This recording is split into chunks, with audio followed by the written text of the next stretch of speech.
तो hello friends, नमस्कार, आदाब, सत श्री अकाल। मैं आपका दोस्त राहुल मिश्रा का फिर से आपका स्वागत करता हूं अपने इस यूट्यूब चैनल कॉमन एजुकेशन के जीएस फॉर ऑल एग्ज़ाम के वीडियो नंबर 13 में। तो फ्रेंड्स, हमारी जो यह वीडियो है इस सीरीज़ का वीडियो नंबर 13 है। इससे पहले मैंने इसके 12 पार्ट अपलोड कर दिया हूँ, जिसका लिंक आपको डिस्क्रिप्शन बॉक्स में मिल जाएगा। तो वहाँ से चेकआउट करके आप उन वीडियोज़ को देख सकते हैं। और फ्रेंड्स, हमारा जो सेशन है आपके किसी भी वन डे कम्पिटेटिव एग्जाम, चाहे आपका एसएससी का कोई भी एग्जाम हो, रेलवे का कोई भी एग्जाम हो, डिफेंस का कोई भी एग्जाम हो, उसके हिसाब से हमारा जो सेशन मोस्ट इंपॉर्टेंट रहने वाला है। तो फ्रेंड्स, चलिए स्टार्ट करते हैं अपने आज के सेशन को। और फ्रेंड्स, अगर आपको सेशन पसंद आएगी तो वीडियो को लाइक, चैनल को सब्सक्राइब और वीडियो को एक शेयर जरूर कर देना। तो चलिए स्टार्ट करते हैं। तो हमारा पहला प्रश्न है कि अंतरिक्ष विभाग की स्थापना कब हुई थी। तो अंतरिक्ष विभाग यानी कि भारतीय अंतरिक्ष अनुसंधान समिति की स्थापना हुई थी आपकी 1972 में। और इसरो अर्थात भारतीय अंतरिक्ष अनुसंधान संगठन की स्थापना हुई थी आपकी 1969 में। इस प्रश्न का राइट आंसर आपका 1972 है। और अंतरिक्ष अनुसंधान समिति के जो अध्यक्ष थे वो सबसे पहले अध्यक्ष थे विक्रम साराभाई, भारतीय अंतरिक्ष अनुसंधान समिति के अध्यक्ष थे। और यह इसरो की स्थापना 1969 में हुई थी, 15 अगस्त 1969 में। तो इसरो के बारे में बता देता हूँ। इसरो की स्थापना 15 अगस्त 1969 की हुई। इसका जो मुख्यालय है वह बेंगलुरु में है। और इसके प्रेजेंट टाइम के जो अध्यक्ष है वह के शिवानी इसके प्रेजेंट टाइम के अध्यक्ष है। तो फ्रेंड्स, इस प्रश्न में आपको इतनी जानकारी मिलती है। अब बढ़ते अपने अगले प्रश्न की ओर। अगला प्रश्न है 2 नंबर प्रश्न, अंतरिक्ष में जाने वाली प्रथम महिला कौन है।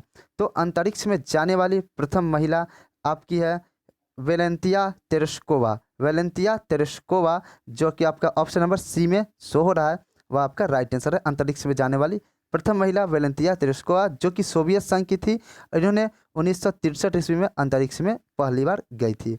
उसके बाद यदि बात करें कि अंतरिक्ष में जाने वाली भारत की प्रथम महिला कौन है, तो अंतरिक्ष में जाने वाली भारत की प्रथम महिला कल्पना चावला है। और कल्पना चावला का नाम आते ही आपको 3 इंपॉर्टेंट प्रश्न याद आने चाहिए कि कल्पना चावला की जन्म कहाँ हुआ था, तो करनाल में। कल्पना चावला के मृत्यु कब हुई थी, तो 1 फरवरी 2003 को। और कल्पना चावला की मृत्यु किस कारण से हुई, तो कल्पना चावला की मृत्यु कोलंबिया स्पेस शटल अंतरिक्ष यान की दुर्घटना के कारण हुई।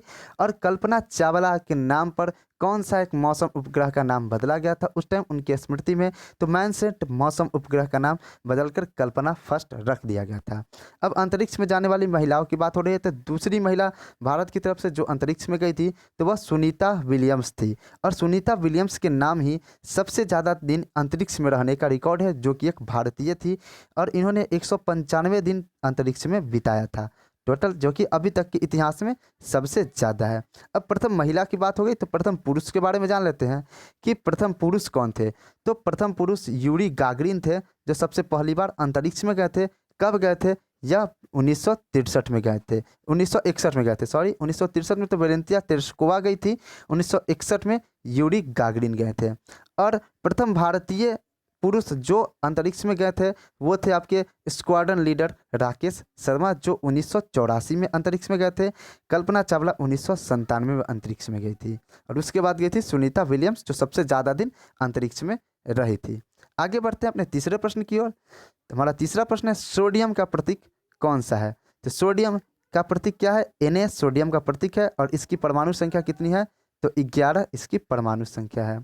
Au, Ag, Cu तथा Fe में सबसे अधिक तन्य कौन सा धातु है। Au, Ag तथा Cu तथा Fe में सबसे अधिक तन्य धातु कौन है, तो है आपका Au अर्थात औरम। औरम अर्थात क्या, सोना। और इसकी परमाणु संख्या कितनी है, तो 43 इसकी परमाणु संख्या है। अगला प्रश्न 5 नंबर प्रश्न है कि 18 कैरेट में कितना प्रतिशत शुद्ध सोना पाया जाता है। तो 18 कैरेट में टोटल 75% शुद्ध सोना पाया जाता है। और 24 कैरेट में 99.99% शुद्ध सोना पाया जाता है। डायनामाइट में मुख्य रूप से क्या होता है, तो डायनामाइट में मुख्य रूप से नाइट्रोग्लिसरीन होता है। डायनामाइट में मुख्य रूप से क्या होता है, नाइट्रोग्लिसरीन होता है। और डायनामाइट का आविष्कार सबसे पहले किसने किया, तो अल्फ्रेड नोबेल ने डायनामाइट का आविष्कार किया। 7 नंबर प्रश्न है सिंदूर किसे कहते हैं, यानी भखरा सिंदूर किसे कहते हैं। इनमें से आपके ऑप्शन है, उसका रासायनिक नाम बताना है कि उसका रासायनिक फार्मूला क्या होगा। भखरा सिंदूर की रासायनिक फार्मूला क्या होगा। तो आप भखरा सिंदूर समझते हैं, अगर नहीं समझते हैं तो अपनी मम्मी से पूछिएगा, बता देंगी भकरा सिंदूर कैसा होता है। तो उसका जो रासायनिक सूत्र होता है वो होता है HGS। HGS रासायनिक सूत्र होता है, जिसे रासायनिक नाम इसका मर्क्यूरिक सल्फाइड भी कहा जाता है। इसका रासायनिक नाम क्या हुआ? Mercuric sulphide. HGS को मर्क्यूरिक सल्फाइड कहा जाता है। अब यह भकरा सिंदूर की बात आ गई, तो लाल सिंदूर जो कि जनरली औरतें लगाती है, तो लाल सिंदूर किसे कहा जाता है? तो लेड पर ऑक्साइड को लाल सिंदूर कहा जाता है। और इसका जो सूत्र होता है वह Pb3O4 इसका रासायनिक सूत्र होता है, और लेड पर ऑक्साइड लाल सिंदूर का रासायनिक नाम होता है। अगला प्रश्न 8 नंबर प्रश्न है कि Fe रासायनिक प्रतीक होता है। तो Fe किसका रासायनिक प्रतीक है? तो लोहे का रासायनिक प्रतीक है Fe अर्थात फेरम। और इसकी परमाणु संख्या कितनी है? तो 26 इसकी परमाणु संख्या होती है। अगला प्रश्न, अंतरिक्ष में प्रवेश करने वाली प्रथम भारतीय महिला कौन थी?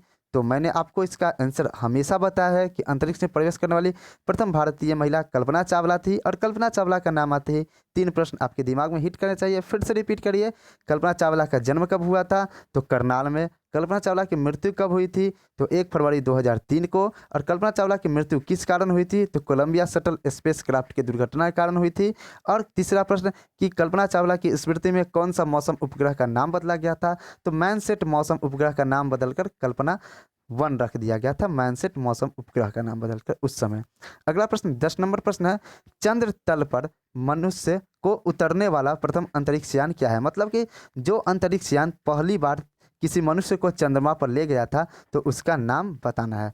तो उसका नाम है आपका अपोलो 11। उसका नाम क्या है? अपोलो 11 नामक एक स्पेसक्राफ्ट है, जिसने कि चंद्रमा पर पहली बार मनुष्य को ले गया था। तो राइट आंसर क्या हो जाएगा आपका? Option number B, Apollo 11।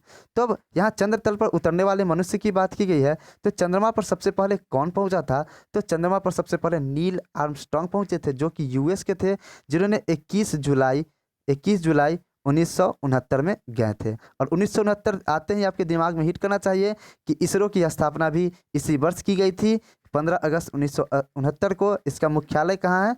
Bangalore में है। और इसके प्रेजेंट टाइम के अध्यक्ष कौन है? के सिवान इसरो के प्रेजेंट टाइम के अध्यक्ष हैं। 11 नंबर प्रश्न है आपका कि विदेशी भूमि से छोड़ा गया भारत का पहला उपग्रह कौन सा है? तो विदेशी भूमि से छोड़ा गया भारत का पहला उपग्रह आर्यभट्ट है। कौन सा है? आर्यभट्ट है। 12 नंबर प्रश्न है, ऑटोमोबाइल बैटरी में कौन सा अम्ल प्रयोग होता है? तो ऑटोमोबाइल बैटरी में आपका H2SO4 यानी कि सल्फ्यूरिक एसिड प्रयोग होता है। मैंने आपको पहले ही बताया कि यह जो H2SO4 इस तरह से लिखा जाता है, तो यह कैसे टाइप होगा मुझे पता नहीं है, इस कारण मैं डायरेक्ट इस तरह से टाइप कर देता हूँ, तो आप इसे देख लेना। तो H2SO4 ऑटोमोबाइल बैटरी में यूज किया जाने वाला एसिड है। 13 नंबर प्रश्न है, वाइल ऑफ विक्टोरियल किसे कहते हैं? तो वाइल ऑफ विक्टोरियल जो आपका कहा जाता है वह H2SO4 यानी सल्फ्यूरिक एसिड को ही कहा जाता है। अगला प्रश्न 14 नंबर प्रश्न है कि चांदी का रासायनिक प्रतीक क्या है? तो अर्जेंटम चांदी का रासायनिक प्रतीक है। और चांदी का जो तत्व संख्या है वह परमाणु संख्या वह आपका 47 है। चांदी का 47 है, तो सोना का कितना है? सोना अर्थात ऑरम, तो उसका परमाणु संख्या 43 है सोना का। अगला प्रश्न देखते हैं, 15 नंबर प्रश्न है, सल्फर के अणु का सही सूत्र क्या होता है? तो सल्फर के अणु का सही सूत्र होता है S8। सल्फर के अणु का सही सूत्र होता है। 16 नंबर प्रश्न है कि C2HSOH डैश का सूत्र है, मतलब कि C2HSOS। चलिए, आपको अगर प्रॉब्लम हो रही है तो मैं ऐसे लिख देता हूँ, C2SHOH किसका सूत्र है? इन 4 ऑप्शन में आपको बताना है। तो इथाइल अल्कोहल का सूत्र है C2HOHSOH, यहाँ पे S छूट गया, C2HSOH इथाइल अल्कोहल का रासायनिक सूत्र है। 17 नंबर प्रश्न है कि डाइफ्लोरोमीथेन बाजार में किस नाम से जाना जाता है? सबको यह पता होना चाहिए कि डाइफ्लोरो यह किस नाम से जाना जाता है? तो फ्रियॉन्स 12 के नाम से जाना जाता है डाइफ्लोरोमीथेन। अगला प्रश्न है 18 नंबर प्रश्न है कि क्विक सिल्वर का रासायनिक नाम क्या है? तो क्विक सिल्वर का रासायनिक नाम पारद यानी कि पारा है। क्विक सिल्वर का रासायनिक नाम जिसे लेड भी कहा जाता है, Pb अर्थात लेड। अगला प्रश्न है आपका 19 नंबर प्रश्न कि निम्नलिखित में से सबसे भारी धातु कौन होता है? तो निम्नलिखित में से सबसे भारी धातु आपका चांदी होता है। निम्नलिखित में सबसे भारी धातु कौन होता है? तो सबसे भारी धातु आपका जो होता है वो चांदी होता है। सॉरी, यहाँ पे चांदी नहीं, यहाँ पे आपका यूरेनियम होगा। निम्नलिखित में सबसे भारी धातु आपका यूरेनियम होता है। माफ़ करना, गलती हो गई। यूरेनियम सबसे आपका भारी धातु होता है। तो और यूरेनियम की परमाणु संख्या कितनी होती है? 46 यूरेनियम की परमाणु संख्या होती है। तो वो गलती के लिए क्षमा चाहता हूँ आप सभी से। अगला प्रश्न है 20 नंबर प्रश्न, पीतल, तांबा, जर्मन, सिल्वर में कौन सब में पाया जाता है? गलती होती है ना, तब खुद लगता है कि गलती मुझसे हो रही है, इसलिए अटक जाते हैं लोग। मैं भी अटका। पीतल, तांबा, जर्मन, सिल्वर में कौन सब में पाया जाता है? मतलब कि पीतल, तांबा और जर्मन, सिल्वर में सब में पाए जाने वाला इन तत्वों में से कौन सा तत्व है? तो इन सब में जो पाया जाता है वो पाया जाता है आपका तांबा। पीतल में भी तांबा में तो रहता है और जर्मन, सिल्वर में भी तांबा पाया जाता है। तो फ्रेंड्स, ये थे आज के 20 इंपॉर्टेंट जीएस के प्रश्न। तो मैं उम्मीद करता हूँ कि आपको यह सेशन पसंद आया होगा, और यदि आपको सेशन पसंद आए तो वीडियो को लाइक, चैनल को सब्सक्राइब और वीडियो को एक शेयर ज़रूर कर दीजिएगा, और अपने मित्रों में शेयर करके इसकी पॉपुलैरिटी बढ़ाइए, और जितना ज़्यादा से ज़्यादा हो सके शेयर करिए। यदि आप इसी तरह प्यार देते रहेंगे तो और अच्छे मैं कंटेंट आप लोगों के लिए लाता रहूँगा। तो मिलते हैं अपने अगले पार्ट में, तब तक के लिए जय हिंद, जय भारत, वंदे मातरम।